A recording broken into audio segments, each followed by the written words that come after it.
Com a gente mais uma vez no canal oficial de vídeos da Rádio Bandeirantes, o economista Géser Oliveira, sócio da Gol Associados, professor da Fundação Getúlio Vargas e colunista da Rádio Bandeirantes. Géser, seja bem-vindo, obrigado pela presença mais uma vez. Muito obrigado, um prazer enorme. Hoje nós vamos falar sobre finanças pessoais. Não tem milagre, né, Géser? Qual a receita para evitar sufoco e manter as contas em dia, até, quem sabe, fazendo sobrar alguma coisa, Géser? Essa é a receita que todo mundo quer, né?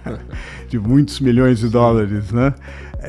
Olha, eu sugeriria aqui ao nosso amigo do canal de vídeos da Rádio Bandeirantes que ele ou ela conseguisse responder a 3 perguntas, né? Se você, e parece fácil, não é, mas vale a pena tentar.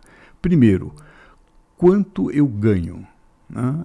É uma pergunta que não é tão simples, porque às vezes a pessoa tem o salário da sua ocupação principal, eventualmente terá um aluguel que ela recebe, ou terá uma pensão, ou terá alguma fonte de renda, né? A receita, né, Jéssica? A receita, né? Quanto eu ganho, quanto entra, né? E quanto entra mesmo, não adianta o valor bruto, né? Porque você tem que tirar os impostos. Isso só serve para falar assim, para quanto eu ganho, para impressionar o vizinho. Né? Não é para impressionar vizinho, é ali é a realidade. É a realidade, você sentado, fazendo suas continhas, ou na frente do computador, ou com o seu caderno, etc., fazer assim, eu ganho de fato, entra aqui no bolso isso. Né? Segunda pergunta, e essa é uma pergunta difícil também, quanto eu gasto? Muito difícil, porque a gente tende a ser um pouco relapso em relação a todos os gastos. Você sabe os gastos principais, você sabe que você paga a conta de luz, sabe que o seu automóvel gasta tanto. Fixos, né? Isso, você sabe, mas será que você computou todos os gastos? Será que você computou aquelas férias que você acha importante tirar com a família uma vez por ano ou 2 vezes por ano? Será que computou ou levou em consideração que pode haver algum tipo de problema de saúde, de doença, etc., que você eventualmente vai ter gasto, né? Sobretudo se são vários membros da família, se você tem vários filhos. Então, não é um exercício fácil, é um exercício que exige um pouco de paciência, mas que vale muito a pena, porque você sabe exatamente é um exagero, mas você sabe com um grau razoável de precisão quanto você gasta. Bom, você já tem 2 coisas extremamente importantes. Daí você tem que fazer a terceira pergunta, que é a seguinte: quanto eu vou precisar para a minha aposentadoria? Né? Quanto para eu manter o meu padrão de vida, ou melhorar o meu padrão de vida, etc., quanto que eu vou precisar poupar? Então, quanto que eu consigo e desejo poupar? Eu acho que se a pessoa responde essas 3 perguntas, já deu um passo fenomenal. Quanto eu ganho, quanto eu gasto e quanto eu quero ou desejo poupar. Né? Normalmente, quanto eu consigo poupar é menor do que quanto eu desejo poupar. A pessoa fala, não, eu vou fazer uma poupança enorme. Isso, às vezes não dá, porque ao verificar a receita e o gasto, vai falar, puxa, tem um rombo aqui. Eu estou gastando mais do que eu ganho. Como que eu corrijo isso daqui? E aí, se você fez um bom exercício com o gasto, a gente sempre acha alguma coisa, bom, vamos dar uma cortada aqui, vamos dar uma economizada ali. Existe um percentual ideal, porque as pessoas tenham bem claramente essa ideia, em relação ao que deve ser poupado mensalmente, levando em conta quanto se ganha ou não? Olha, depende muito do planejamento individual, né, e da fase da vida que a pessoa se encontra. Às vezes é bom haver despoupança, né? Aqueles que nos acompanham falam, como assim? Pô, comprar uma casa. Ou vai comprar uma casa e vai exigir um gasto grande, etc. Ou, eventualmente, a pessoa está numa fase de formação e de estudos, em que ela precisa investir nela mesma, no seu capital humano.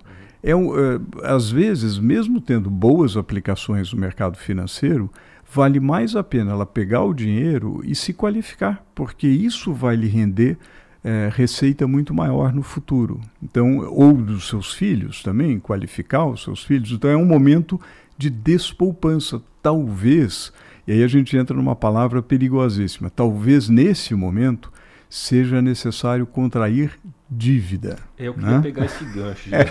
Eu acho que o amigo, a amiga do canal de vídeos da Rádio Bandeirantes deve estar pensando, bom, o Géser não deve ter problema nenhum, porque é economista, está dando receita aqui. Então mas sabe que casa de ferreiro... Pois é. E aí a gente entra na questão do crédito, Géser, né? Como evitar armadilhas? Em que situações, né, o crédito é uma boa ferramenta?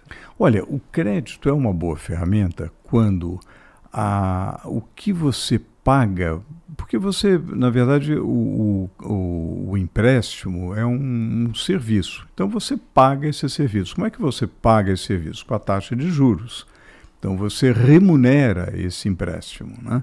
Se aquilo que você está pagando para quem lhe emprestou, para o banco, ou pode ser um amigo, ou quem quer que seja, ou qualquer instituição financeira ou não financeira, aquilo que você está pagando de juros é menor do que o retorno do que você vai fazer com o dinheiro, vale a pena, porque você vai investir, aquilo vai te dar uma quantia maior, que você vai poder abater a dívida que você contraiu e ter mais recursos. Trocar uma dívida mais cara por uma mais barata.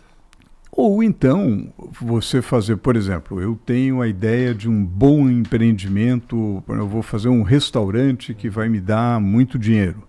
E eu faço um plano de negócios bem feito, bem concebido, e faço um planejamento e, eventualmente, contraia uma dívida para fazer isso, né?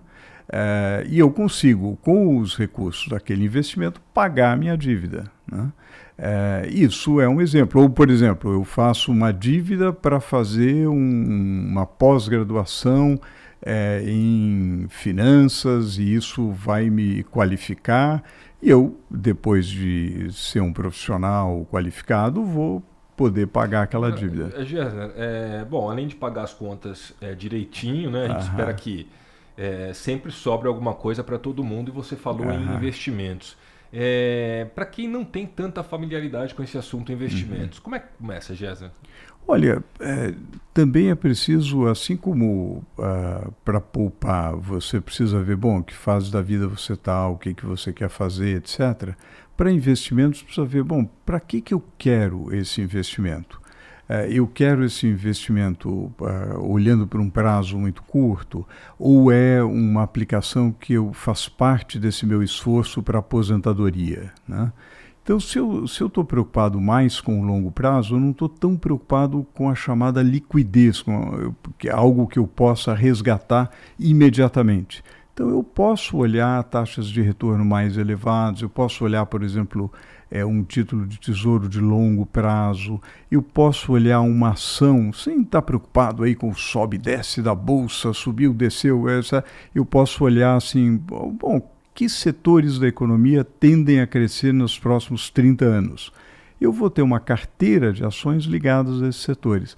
E eu diria que hoje você tem um acesso à informação e assessoria de investimento muito mais rápido e barato do que no passado. Eu acho que é sempre bom ouvir opiniões, você fazer um exame do que você quer e ao mesmo tempo ouvir opiniões. Eu quero um investimento, qual é o meu apetite de risco? Eu sou alguém que está disposto a correr um pouco de risco, mas vou ter mais retorno ou não? Eu sou bem conservador, eu não vou deixar as grandes tacadas de lado, mas eu vou ter aquele rendimento acima da inflação ao longo do tempo, etc. Você tem dito nos comentários diários na Rádio Bandeirantes que a tendência é de valorização da Bolsa, especialmente se mantiver o otimismo com o governo Bolsonaro, se as reformas forem aprovadas, avançarem e tudo mais. Mas não é só sair comprando ações, né, Géser? Tem que tomar cuidado com isso, né? Não dá para a gente achar que vai ficar rico do dia para a noite, porque a decepção pode ser grande, né?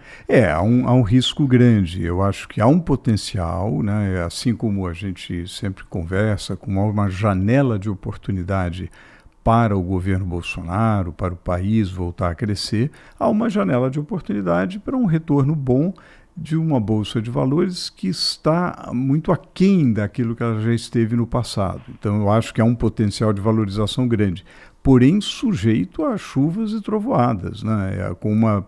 Com muita volatilidade. E Daniel, se me permite, eu falei muito em dívida, crédito e tal. Eu falei muito pensando assim, em investimento em alguma coisa que vai dar um retorno, mas tem muita dívida para consumo. Essa dívida para consumo é que eu recomendaria ir muito devagar e pensar bem se não vale, como a gente vive num país com uma taxa de juros alta, se não dá para moderar um pouco o consumo para você não contrair dívida que não vai lhe render nada, né? É aquela que faz uma poupança. Vezes, assim, a palavra final é da empolgação, né? É verdade. Eu reconheço. Não, e às vezes é importante. E às vezes é um investimento. Claro. Quer dizer, você tirar férias com a família e você não tem condições de bancar e fazer uma dívida moderada para isso, ótimo, tudo bem. Mas faça o cálculo, não se endivide, sobretudo evite endividamento em mecanismos muito caros, como cartão de crédito, cheque especial. Fuja desse tipo de endividamento. Isso não é endividamento, isso é corda de suicida. Géser, acho que para finalizar vale a pena também ressaltar um ponto importante, ainda com relação aos investimentos, que é a questão das taxas de administração. Preciso ficar atento a isso, né? Com certeza, olhar direitinho as taxas de administração, elas variam muito. A informação sobre as taxas de administração está disponível, você pode comparar as várias instituições.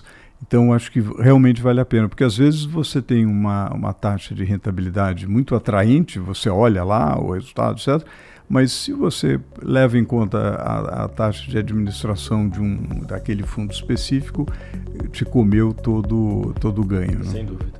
Gessner Oliveira, sócio da Go Associados, professor da Fundação Getúlio Vargas, colunista da Rádio Bandeirantes, muito obrigado de novo pela presença aqui e pela aula, né, para os amigos e para as amigas do canal oficial de vídeos da Rádio Bandeirantes. É sempre um prazer.